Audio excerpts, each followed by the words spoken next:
Now, let's move on to law of natural radioactivity. Law of natural radioactivity.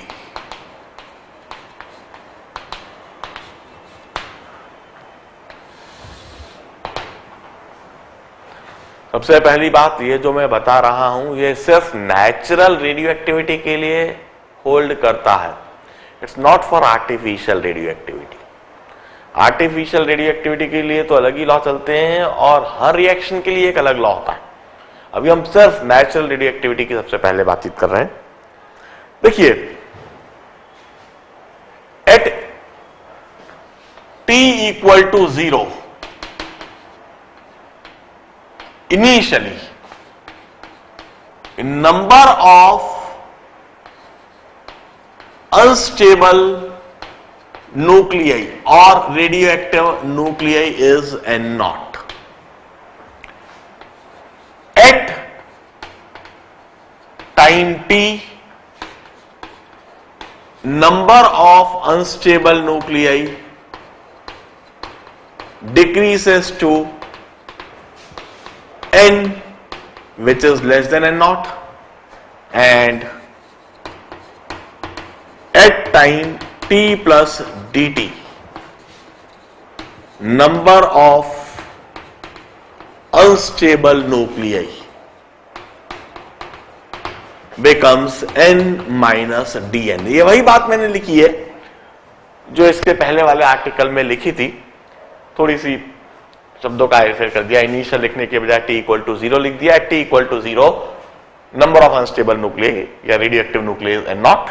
कुछ समय के बाद number of unstable nuclei n रह गया जो n नॉट से कम हो जाएगा, और dt टाइम में number of unstable न्यूक्लियई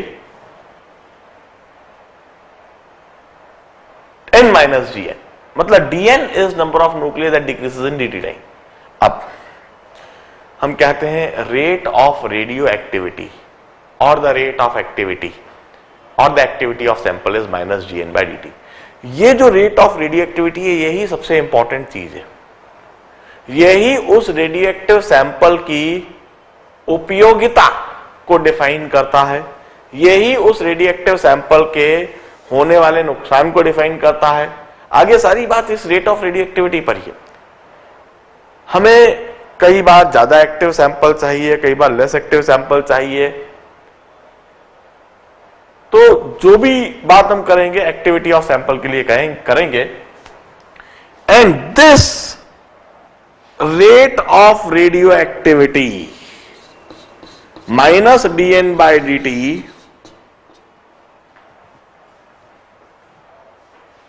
this rate of radioactivity is directly proportional to n. यह ही law of natural radio activity है. This minus dn by dt, मैं प्रोपोर्शनैलिटी साइन हटाता हूं और इक्वालिटी साइन रखता हूं, और एक proportionality constant which we denoted by lambda. Minus dn by dt is equal to lambda n. This is law of natural radio activity. मैं अब स्टेटमेंट बोल देता हूं, स्टेटमेंट लिख देता हूं. Activity of a radioactive sample is directly proportional to the number of radio active nuclei present at any instant. Activity of a radioactive sample is directly proportional to the number of radioactive nuclei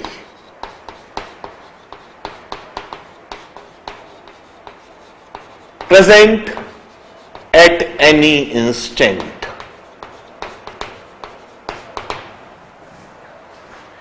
किसी भी instant पर किसी radio active sample की जो activity होती है, किसी भी इंस्टेंट पर जो रेडियो एक्टिव सैंपल की एक्टिविटी होती है, that is always directly proportional to the number of unstable nuclei present at any instant. जितने अधिक अनस्टेबल न्यूक्लियाई होंगे उतना ही अधिक वह रेडियो एक्टिव सैंपल एक्टिव होगा, उतनी ही अधिक उसकी एक्टिविटी होगी, उतना ही अधिक तेजी से डिसइंटीग्रेशन होता हुआ दिखाई देगा.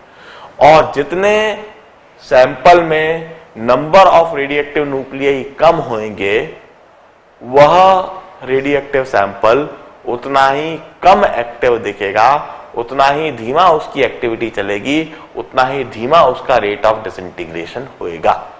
Minus dN by dt, the rate of radioactivity, the activity of sample is directly proportional to number of radioactive nuclei present at any instant. Minus dN by dt is directly proportional to n. Proportionality sign हटा रहा हूं और उसकी जगह पर एक equality sign और एक constant. This constant is generally denoted by lambda. Minus dN by dt equal to lambda है. Now this is the differential equation. Now this differential equation is first order differential equation. This is first order differential equation.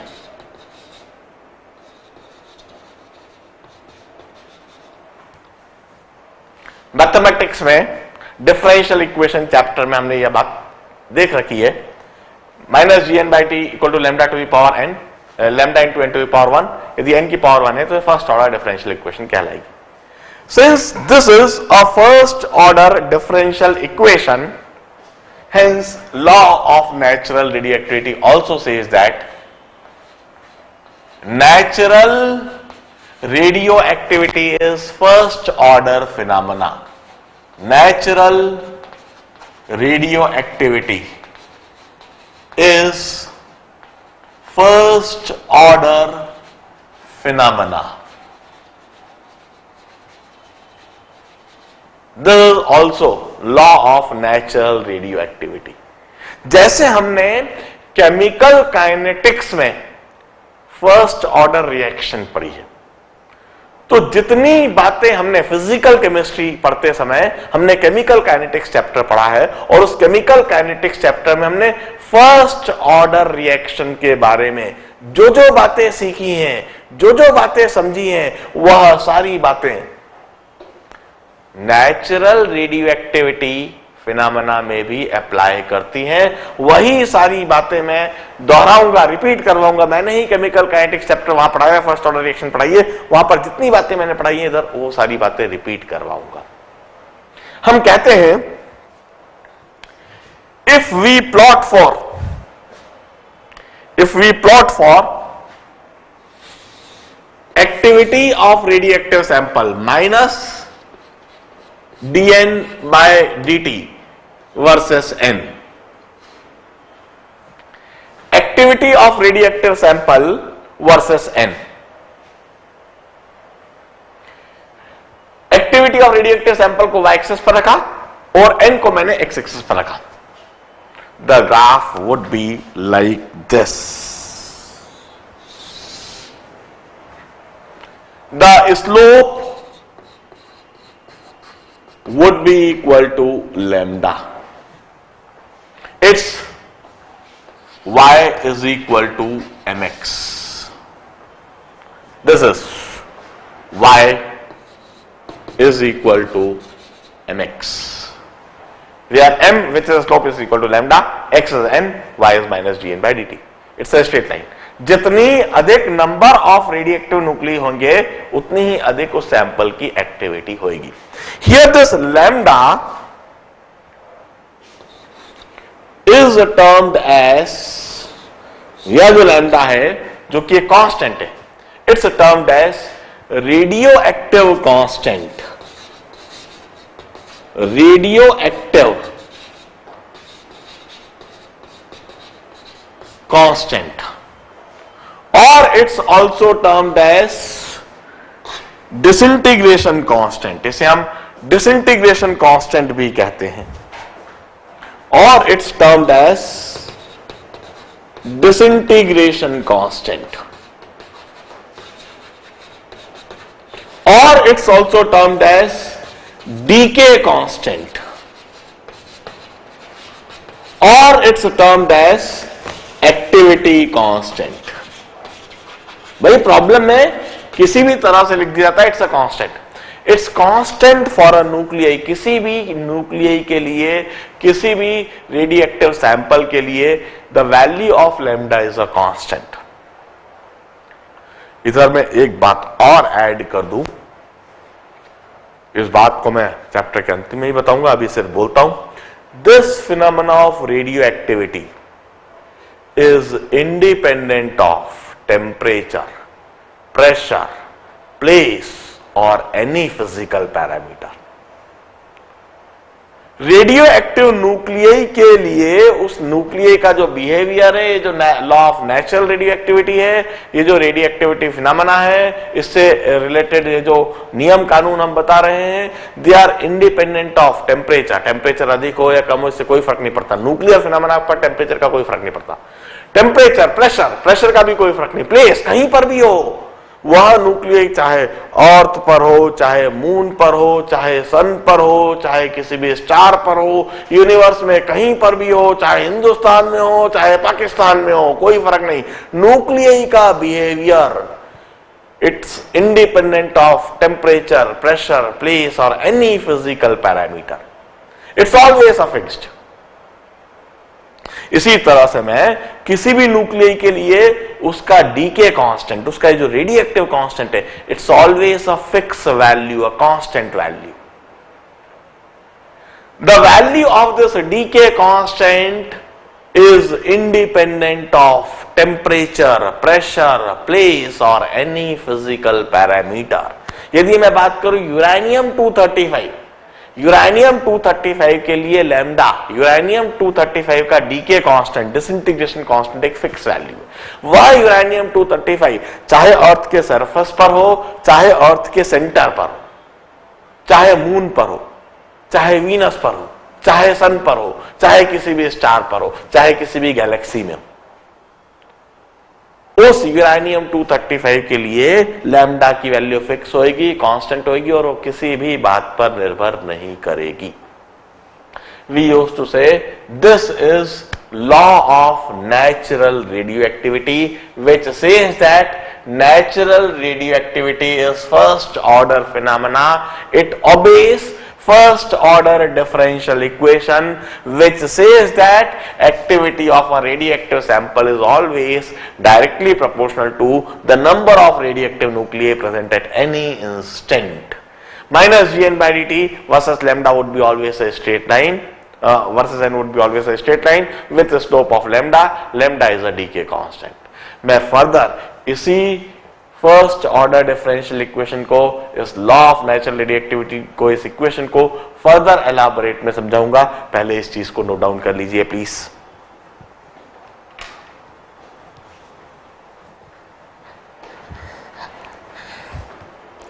Now let's further continue.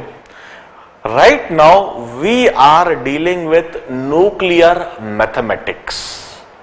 Natural radio activity के दौरान, इस natural radio activity phenomena के दौरान किस तरह की mathematics hold करती है, किस तरह की मैथमेटिकल इक्वेशंस लिखी जा सकती हैं, किस तरह के ग्राफ्स बनाए जा सकते हैं जो इस फिनोमेना को समझने में हमें मदद करेंगे और जो इस फिनोमेना को डिस्क्राइब करेंगे। मैंने जो law of natural radio activity में फर्स्ट ऑर्डर डिफरेंशियल इक्वेशन लिखी थी, मैंने कहा था natural radio activity is a first order phenomena. मैं वहीं से स्टार्ट करूंगा और इस फिनोमेना से रिलेटेड कई तरह की इक्वेशंस लिखूंगा और कुल मिला के 5 तरह के ग्राफ बनाऊंगा। एक ग्राफ तो मैंने बना ही दिया है, minus gn by dt versus lambda which is a straight line. इसके अलावा इसके साथ में मैं 4 और ग्राफ बनाऊंगा कुल मिला के 5 ग्राफ बनाऊंगा, उनको बड़े ध्यान से देखना है, उनसे रिलेटेड, उनसे एसोसिएटेड मैथमेटिकल इक्वेशन को समझना है और हमेशा के लिए इन इक्वेशंस को दिमाग में बैठाना है और एग्जामिनेशन में आवश्यकता पड़ने पर अप्लाई करना है।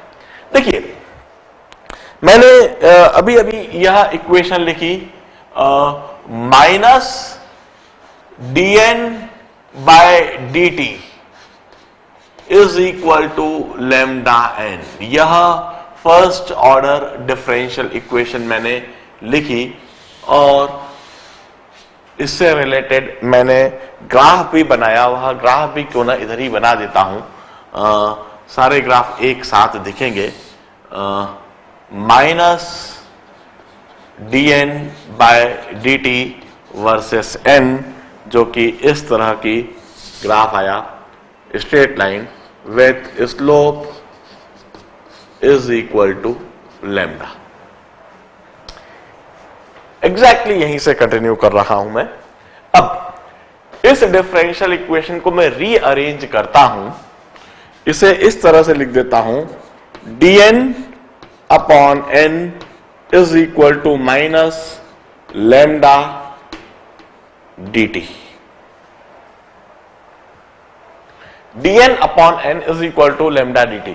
मैं dt को ऊपर ले गया हूं, n को नीचे ले आया हूं और माइनस साइन मैंने इधर ट्रांसपोर्ट कर दिया, कोई फर्क नहीं पड़ता है। मैंने सिर्फ इक्वेशन को रीअरेंज करके लिखा है। डिफरेंशियल इक्वेशन को इस तरह से लिख दिया, dn by n equal to minus lambda dt। Now I integrate this equation on both the sides. मैं दोनों साइड इस इक्वेशन को इंटीग्रेट कर देता हूं। dn upon n is equal to minus lambda integral of dt. This is a standard mathematical operation which can always be done with this differential equation after rearranging and rewriting this equation in this form. Now, I integrated it on both the sides. Now, I identify and put the limits. मैं limits identify करता हूँ और रख देता हूँ। Time की limit मैं initially condition पर जानता हूँ, when time is 0, the number of radioactive nuclei is n0. तो मैं इनिशियल कंडीशन इधर रख देता हूं, lower limit when time is 0, number of radioactive nucleus n0, and after any time t the number of radioactive nucleus becomes n। After any time t number of radioactive nucleus becomes n। इस तरह से मैंने lower और upper limit रख दिया। ध्यान रहे, यह जो काम मैं इस समय कर रहा हूं, इसके पहले भी मैं केमिकल काइनेटिक्स चैप्टर में, फिजिकल केमिस्ट्री में, फर्स्ट ऑर्डर केमिकल रिएक्शन के दौरान ये सारे ऑपरेशंस कर चुका हूं। मैं उन्हीं चीजों को दोहरा रहा हूं एक तरीके से। Now, integral of dn by n, it's natural log n। Natural log n और log n to the base e और ln n इंटीग्रेट करने के बाद लिमिट्स इस तरह से लिख दी जाए, n0 to n is equal to minus lambda, integral of dt is t from 0 to t। I write it like this. Now,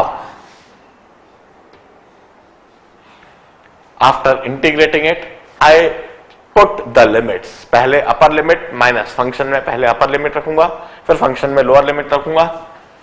natural log n upper limit रखा, minus lower limit natural log of n0 is equal to minus lambda t minus 0. I can rewrite the equation in this manner. Natural log n minus natural log n0 equal to minus lambda t minus 0, upper limit minus lower limit. And then finally I can write this equation in this manner. Ln n is equal to ln n0 minus lambda t. This is one of the standard way of writing this equation. मैं इसी एक phenomena को 3-4 तरीके से, 3-4 standard equation से लिखूंगा। मैंने ln n0 इधर ले आया हूं, minus lambda T, ln n0 minus lambda T, और ln n equal to ln n0 minus lambda T. इस तरह से यह चीज दिखने लगी। I can write it in this manner. Now, when we wrote the equation in this manner, ln n varies with time. Time variable है, ln n variable है. I can draw one more graph, एक और graph मैं बना सकता हूं, and that graph I can plot for ln n versus t. ln n versus t. ln n की जगह y लिख दीजिए, y is equal to ln n naught. n naught is a constant, initial number of nucleus is a constant. ln n naught would be a constant, so c minus mx. x t की जगह x. So this is a equation of a straight line. y is equal to c plus mx. Here m is minus lambda, negative slope. Intercept is ln n naught. I will say the graph would look like this. यह graph ऐसा दिखेगा, इस तरह से. Intercept is ln n naught and slope is minus lambda.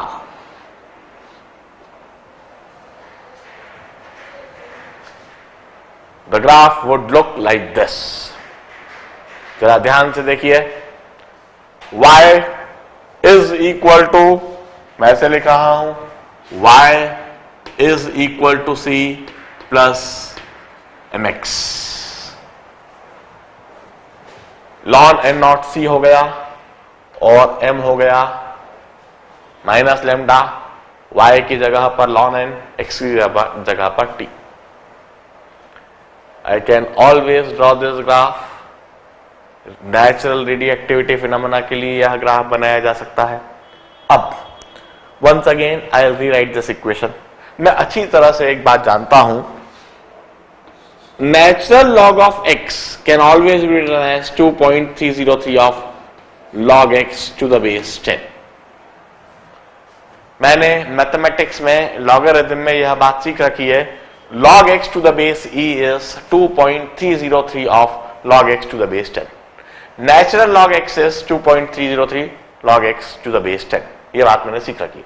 मैं इस equation में यही काम करता हूं. मैं 2.303 log n to the base 10 is equal to 2.303 log n naught minus lambda T. और फिर मैं क्या करता हूं, इस इक्वेशन को थ्रू आउट 2.303 से डिवाइड कर देता हूं और इस इक्वेशन को इस तरह से लिख देता हूं. log n to the base 10 is equal to log n naught to the base 10 minus lambda t by 2.303.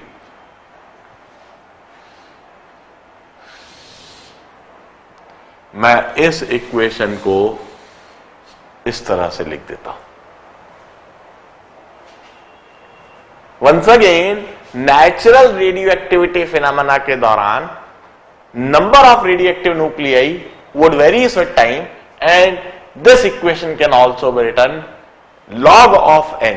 ये log of n would be variable with the time, and this would vary with time according to this equation, log n naught minus lambda t upon 2.303. And once again I can plot a graph. मैं एक और बार इसके लिए graph plot कर सकता हूं और वह ग्राफ होगा log n versus time. log n versus time. log n y axis पर, टाइम x एक्सेस पर. y is equal to, once again y is equal to c plus mx. और यह जो ग्राफ मुझको दिखेगा वंस अगेन इस तरह से दिखेगा. Intercept log n not, intercept होएगा log n not and slope would be equal to minus lambda upon 2.303. Once again, y is equal to c plus mx. Intercept c is log n naught and m is minus lambda by 2.303. हम इस natural radioactivity phenomena के दौरान यह graph भी बना सकते हैं। 3 graph मैंने बना दिए हैं, बोर्ड पर दिख रहे हैं। Minus lambda N minus G N by D T versus N जो कि straight line, lon N versus T और लॉग एन वर्सेस टी। अब मैं इसी रेडियोएक्टिविटी फिनोमेना, इसी मैथमेटिकल इक्वेशन के लिए एक और ऑपरेशन करता हूं। जरा आप ध्यान से देखिए, मैं इसे साफ कर देता हूं क्योंकि बड़ा आसान सा ऑपरेशन है और यह इस चैप्टर से रिलेटेड भी नहीं है, लॉग चैप्टर से रिलेटेड है, आपको पता है। इसे नोट डाउन कर लीजिए आप तेजी से। एनीवे, कुछ समय के लिए लिखा रहने देता हूं। मैं इधर से इस इक्वेशन को दोबारा लिख रहा हूं इधर। ln n, natural log n minus natural log n naught is equal to minus lambda t. This equation log of a minus log of b is log a upon b. वही मैं log का operation लगा रहा हूं। I may rewrite this equation like this: ln n upon n naught is equal to minus lambda t. Ln n upon n naught, ln n minus ln n naught would be ln n upon n naught is equal to minus lambda t. I can always write this equation in this manner. अब log की definition लगा दूंगा मैं। n upon n naught, it implies that n upon n naught must be equal to e to the power minus lambda t. Natural log का base होता है e, natural log का base होता है e, and hence n upon n naught is equal to e to the power minus lambda t और number of radioactive nuclei, अब n naught ऊपर चला गया, number of radioactive nuclei at any time is equal to n naught e to the power minus lambda t. I can always write this equation, a very interesting equation. N is equal to n naught into e to the power minus lambda t. This equation precisely describes how number of radioactive nuclei would vary with time. E is exponent e to the power minus lambda t. यह exponentially decreasing function होगा। यदि हम इसका graph बनाएंगे तो सबसे पहले हम यह देखें, when t is 0, if t is 0, t यदि 0 हो गया तो lambda t की वैल्यू 0 हो गई, lambda t की वैल्यू 0 हो गई तो e to the power minus lambda t, ये होगा e to the power 0, ये होगा 1. n would be equal to n naught. If t is equal to 0, number of radioactive nuclei n naught होंगे. अब if I plot for n versus time, if I plot for n versus time, how number of radioactive nuclei varies with time.